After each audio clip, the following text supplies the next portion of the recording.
Salud y bendiciones amigos 4.0, bienvenidos a nuestro curso de física de quinto año, tema 2 del segundo lapso. Bienvenidos en este circuito eléctrico que vamos a hablar en el día de hoy. Un circuito eléctrico es un recorrido cerrado, cuyo fin es llevar energía eléctrica desde unos elementos que la producen hasta otros que la consumen. Algunos elementos clásicos de un circuito son un generador, pila, un conductor o cable, un elemento de control, interruptor o encendedor, porque abre y cierra, por ejemplo el encendedor de su cuarto, de su habitación, de su baño, la cocina, un elemento de protección para el cable, un receptor, por ejemplo el bombillo. Pero esto no es solamente ello, existe una gran variedad. Un circuito eléctrico es un recorrido cerrado, cuyo fin es llevar energía eléctrica desde unos elementos que la producen hasta otros que la consumen, como lo dijimos anteriormente.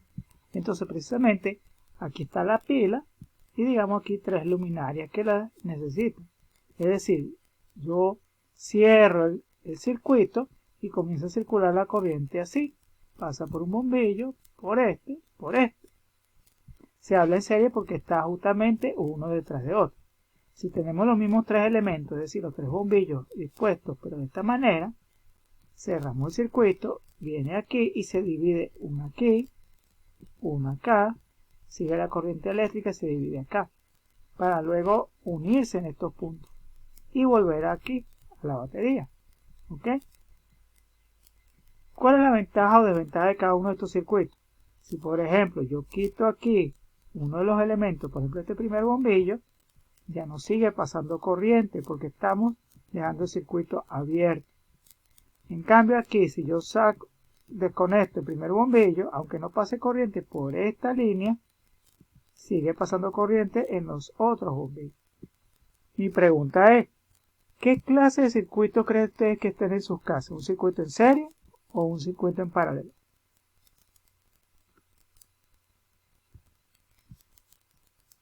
Volviendo al caso de las consecuencias en serie, para poner un ejemplo más vivo, una pila alimentando unos pequeños bombillos.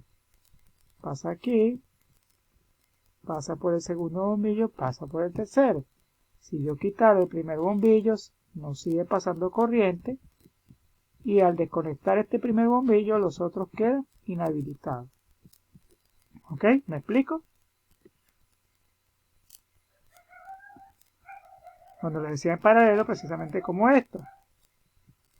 La pila pasa la corriente por aquí y se va a dividir en una y 1, una corriente 2, una corriente 3. Si yo quitara el primer bombillo, todavía sigue la corriente en los otros bombillos. ¿Ok? Independientemente.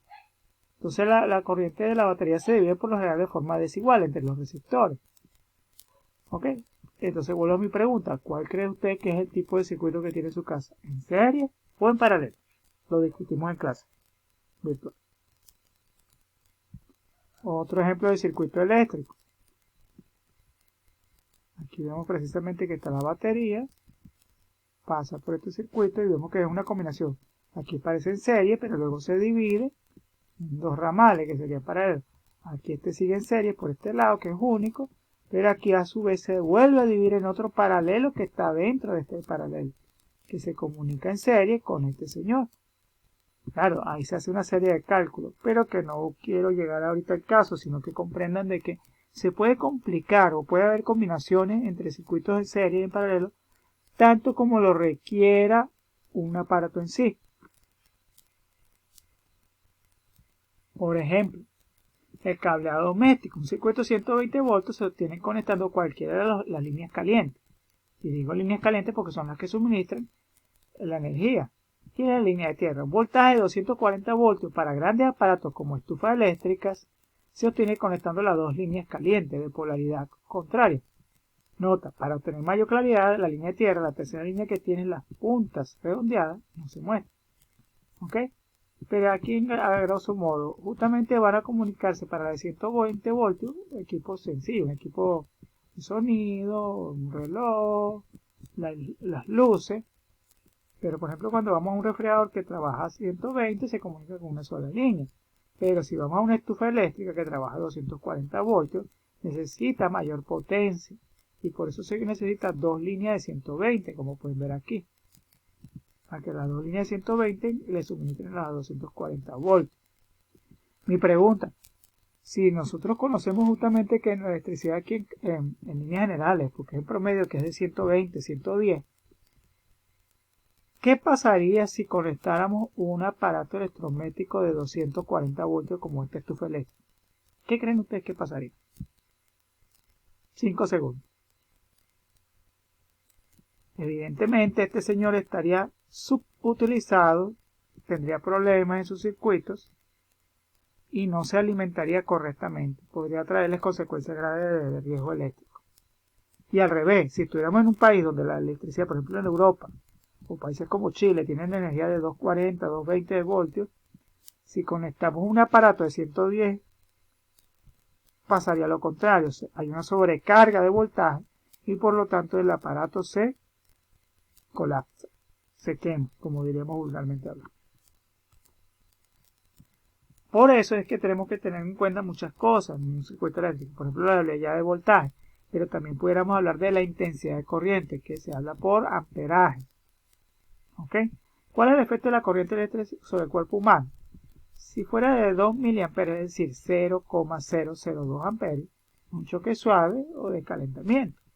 Pero a medida que vamos aumentando, por ejemplo, a 10 mA, 0,01 amperes, hay parálisis en músculos motores.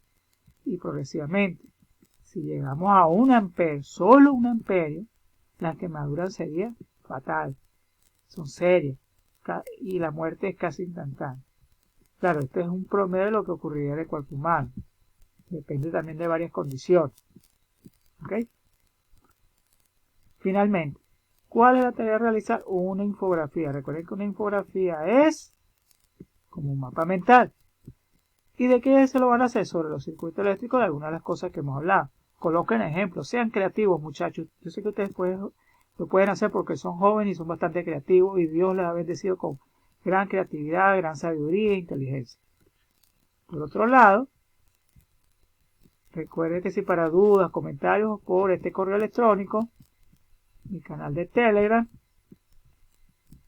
por WhatsApp, y recordando este versículo, Isaías 43:4, porque a mis ojos fuiste de gran estima, fuiste honorable, es decir, respetaste a Dios, y yo te amé. Nos dice que Dios te ama tan grandemente que dé por ti hombres y naciones, pero lo que Dios más importante dio fue la vida de su Hijo Jesucristo. Así que confía en ti, tú puedes lograrlo y puedes hacer un gran trabajo. Dios te bendiga, Dios los cuide, Dios los proteja. Saludos y bendiciones, amigos 4.0.